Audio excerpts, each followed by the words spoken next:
Family businesses are complicated. In many occasions, they create situations where close family relationships face the demands and pressures of business. These situations bring forth unique challenges and issues that are totally different from those experienced in non-family managed organizations.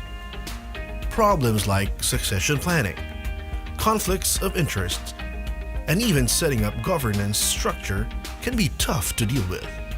The crossroad of business and family relationships can create unique circumstances that can either flourish talents or leave the best and the brightest confused. How about you? Would these objections make sense to you? Do we really need a third party to mediate and resolve our challenges? That saying that goes, don't make a long-term, lifetime decision based on temporary emotion really resonates with me, especially when it comes to family relationships.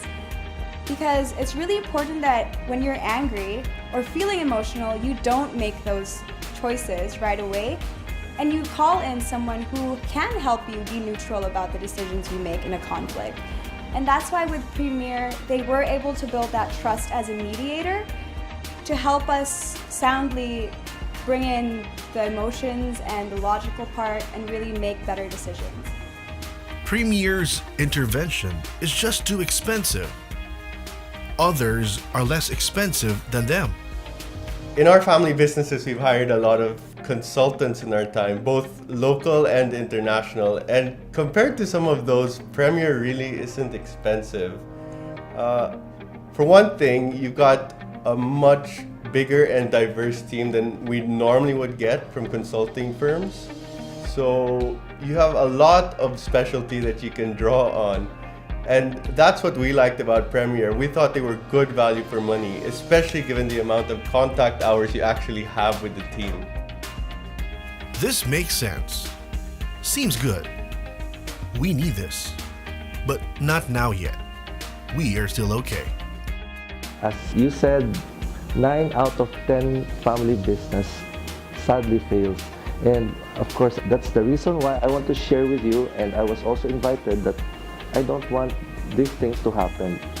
So we were great business partners with my dad. We worked closely together for, I think, 15 years. He was just about. But when he was pushing 70s, suddenly there were some challenges that he was not prepared, as well as I was not prepared. And those challenges are his age, his authority over the business, and how he will pass on to the succeeding generation. Remember, it was a rare opportunity to have met John and his staff, the Premier Group, that has this science and tools to create a matrix to prevent things from happening. A new science of succession family enterprise, which is really very vital to a successful family business and how it transcends to the next generations. We're very fortunate to have John and his organization, the Premier Group, to be available when we need them. I think I should correct that.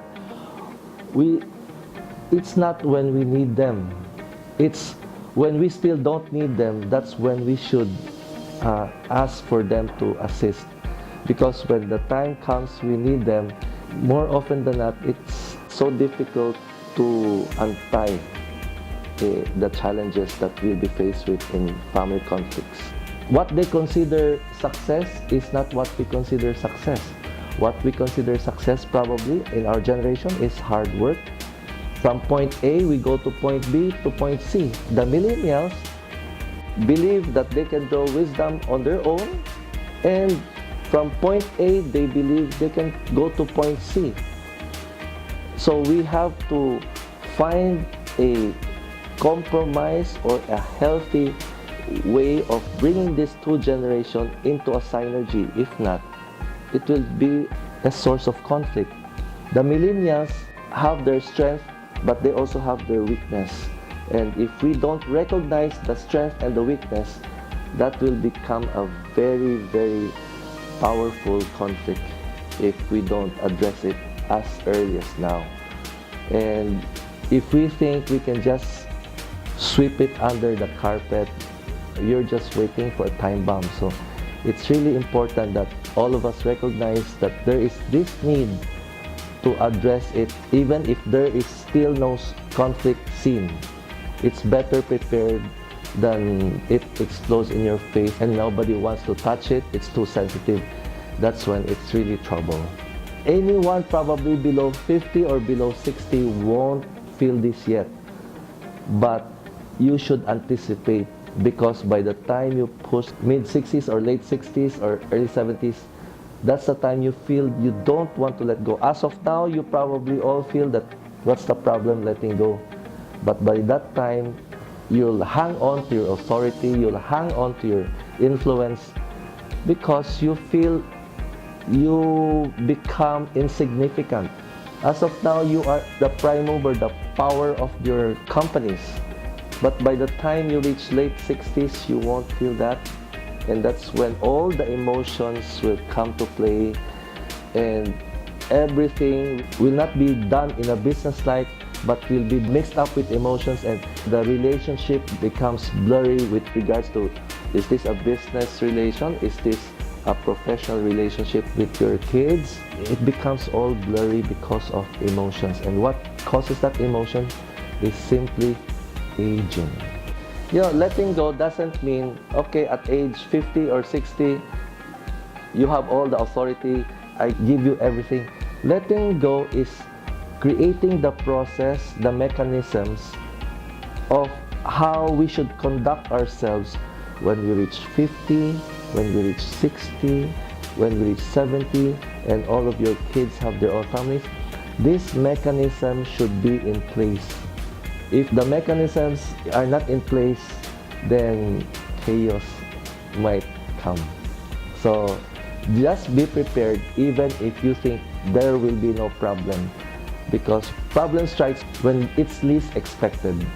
You know, if you establish mechanisms as early as 50 or even 60, you create a win-win situation for the next generation. You go through a process that what they will be happy with and what you will be happy with, you will combine the two needs, so that by the time you reach 70, they will understand your needs and you will also understand their needs. That's very critical.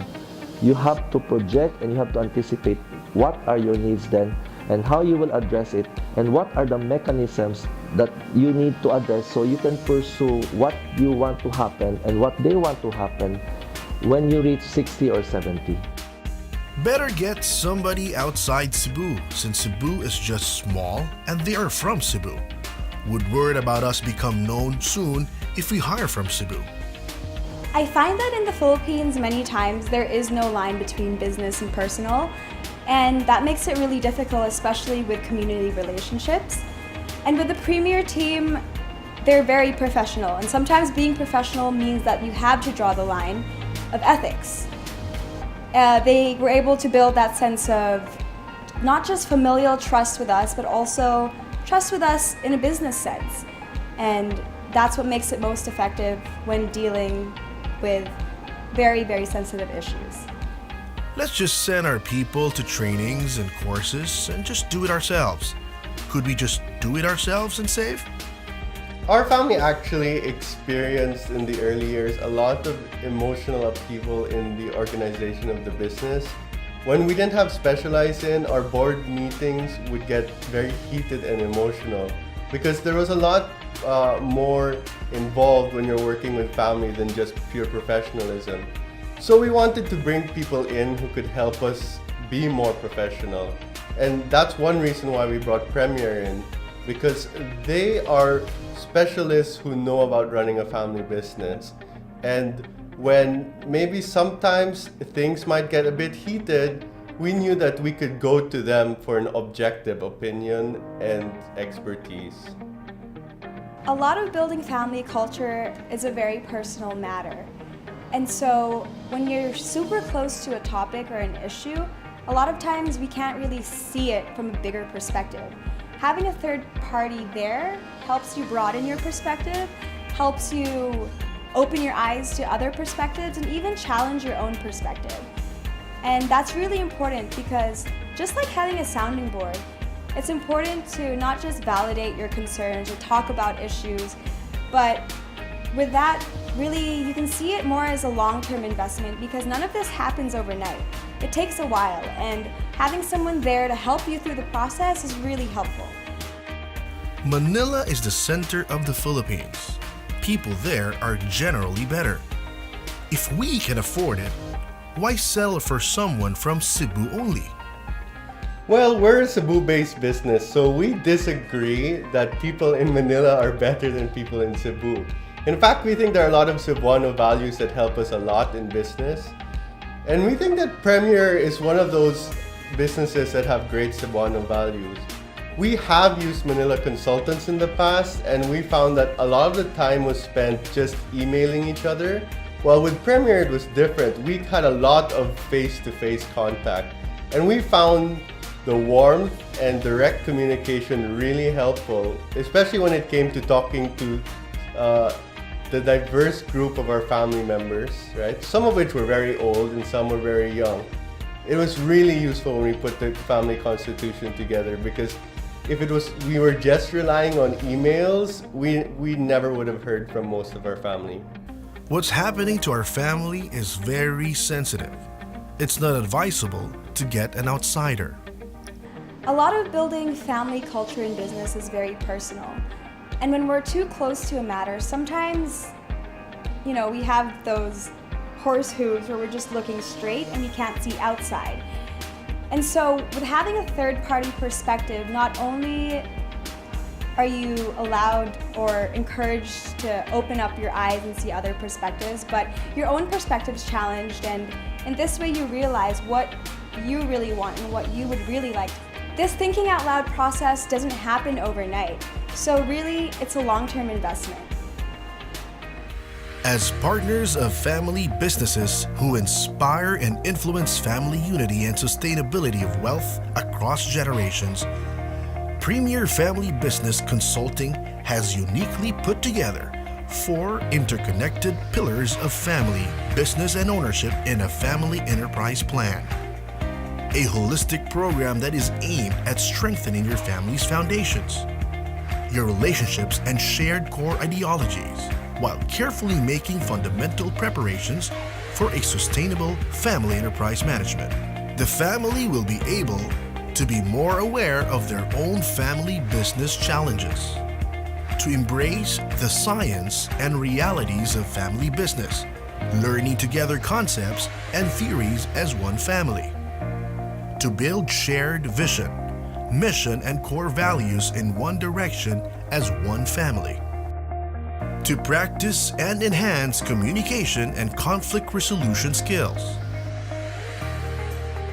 to build cohesive family relationship and create consensus in making decisions, co-leadership in managing the family business and sharing power in leading, to seek alignment of family and business, ownership and financial directions, to create governance mechanisms in embracing change, to anticipate transfers of ownership and control, to transcend ownership into stewardship of wealth. The FEP is a process affirmed by the oldest and most prestigious multidisciplinary professional association for family enterprise in the world, which is the Family Firm Institute. Indeed, Premier Family Business Consulting is a game changer in the industry. With a team of talented and multidisciplinary consultants working together, there is no doubt that your family business will flourish even more. Our passion to inspire and influence families and business fuels us to be the best in our craft. And we believe that through our mission, that is uniting families, we are setting a trail for generations to come.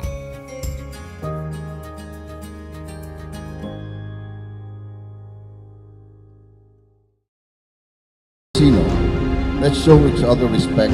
Do not be afraid to share what